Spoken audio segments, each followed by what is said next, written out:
Hey kids, Mr. Galvan, one more time. We're still reading out of Esperanza Rising. We are on part B of what chapter? Los Higos. There you go. I'm starting on page 46, if that helps. Los Higos, part B. Here we go.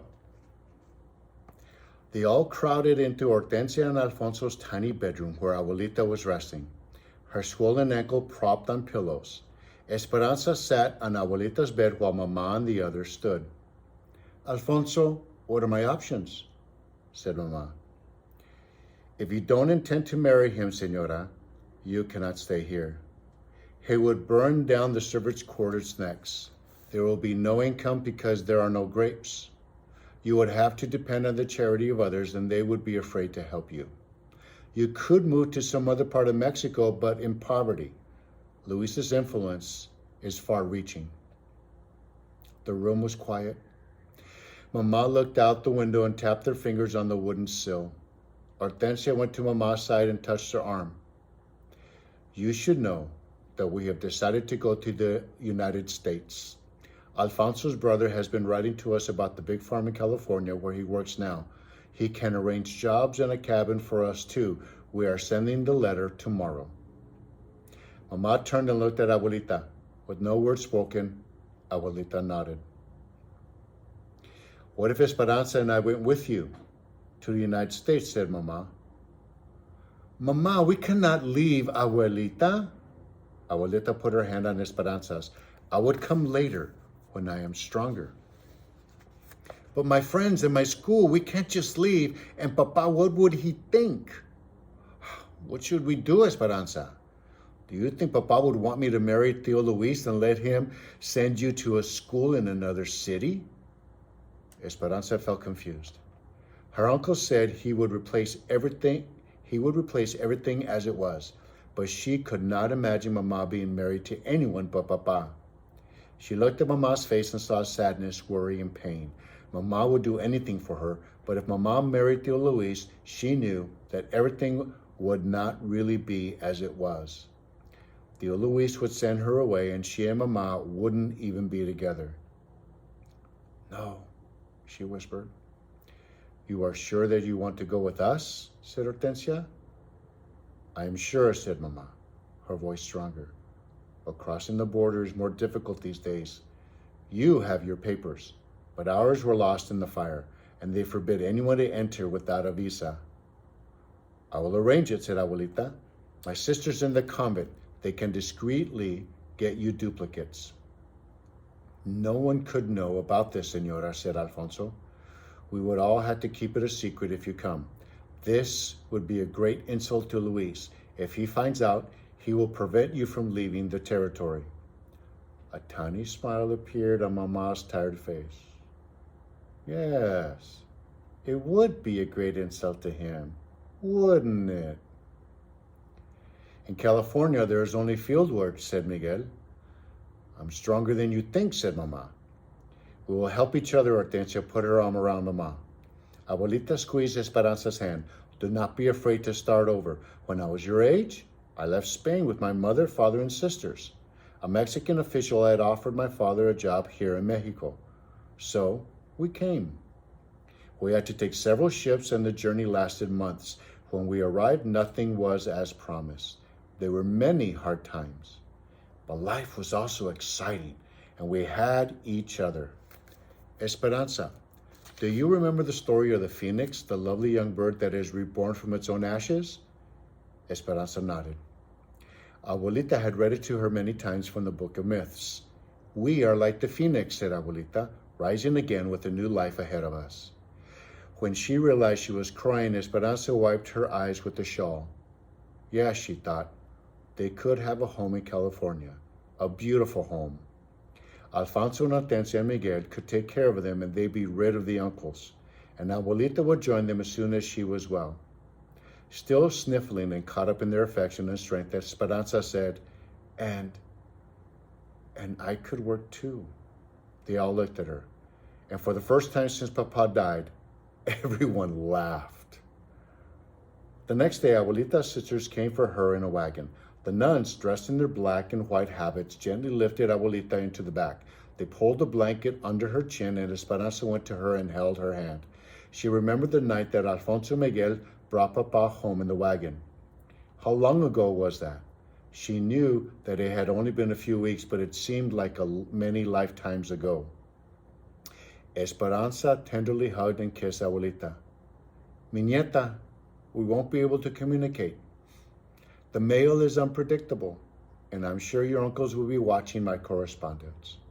But I will come, of that you can be certain. While you are waiting, finish this for me. She handed Esperanza the bundle of crocheting. Look at the zigzag of the blanket. Mountains and valleys. Right now you are at the bottom of the valley and your problems loom big around you.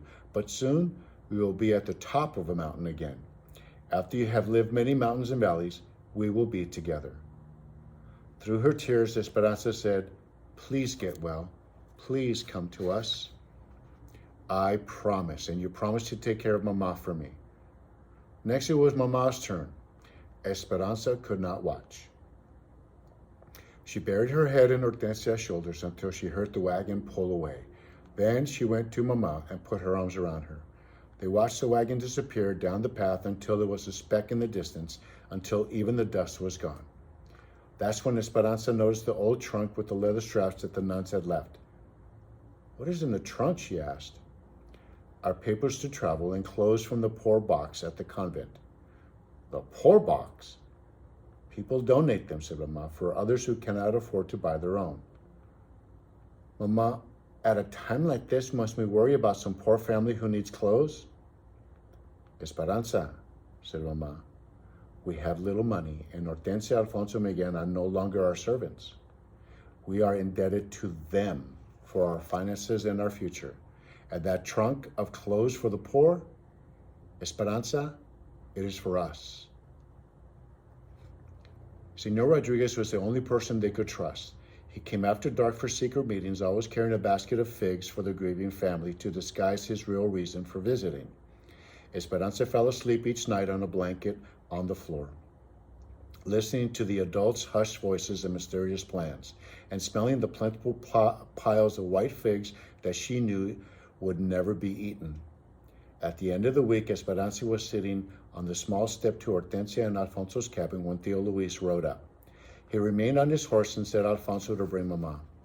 In a few moments, Mama walked toward them, drying her hands on the apron. She held her head high and looked beautiful, even dressed in the old clothes from the poor box. Luis, I have considered your proposal, and in the interest of the servants at Esperanza, I will marry you in due time, but you must begin replanting and rebuilding immediately as the servants need their job. Esperanza was quiet and stared at the dirt, hiding the smirk on her face. Tío Luis could not contain his grin. He sat up straighter. I knew you would come to your senses, Ramona. I will announce the engagement at once. Mama nodded, almost bowing. One more thing, she said. We will need a wagon to visit Abuelita. She is at the convent in La Purisma. I must see to her every few weeks. I will send one over this afternoon, said Tío Luis, smiling. A new one. And those clothes, Ramona, they are not fitting for a woman of your stature, and Esperanza looks like a waif. I will send a dressmaker next week with new fabrics. In the nicest way possible, Esperanza looked up and said, Thank you, Tío Luis. I am happy that you will be taking care of us. Yes, of course, he said, not even glancing at her. Esperanza smiled at him anyway because she knew she would never spend the night in the same house with him, and he would never be her stepfather. She almost wished she would be able to see his face when he realized that they had escaped. He wouldn't be grinning like a proud rooster then. The night before the dressmaker was scheduled to come, Mama woke Esperanza in the middle of the night, and they left with only what they could carry. Esperanza had a valise filled with clothes and a small package of tamales, and her doll from Papa. She and Mama and Hortensia were wrapped in dark shawls to blend in with the night. They could not take a chance of walking on the road, so Miguel and Alfonso led them through the great rows, weaving across Papa's land toward the Rodriguez ranch. There was enough moonlight so that they could see the outlines of the twisted, charred trunks, the burnt-out vines rolling in parallel lines toward the mountains. It looked as if someone had taken the giant comb, dipped it in black paint, and gently swirled it across the huge canvas. They reached the fig orchard that separated Papa's land from Senor Rodriguez's. Alfonso, Hortensia, and Miguel walked ahead, but Esperanza held back and pulled on Mama's hand to keep her there for a moment. They turned to look at what used to be El Rancho de las Rosas in the distance. Sadness and anger tangled Esperanza's stomach as she thought of all that she was leaving, her friends and her school, her life as it once was, Abuelita and Papa. She felt as though she was leaving him too. As if reading her mind, Mama said, Papa's heart will find us wherever we go. Then Mama took a determined breath and headed toward the sprawling trees. Esperanza followed but hesitated, every few steps looking back. She hated leaving, but how could she stay? With each stride, Papa's land became smaller and smaller. She hurried after Mama, knowing that she might never come back to her home again, and her heart filled with venom for Tio Luis. When she turned around one last time, she could see nothing behind her but a trail of splattered figs she had resentfully smashed between her feet. And that is the end of Los Higos.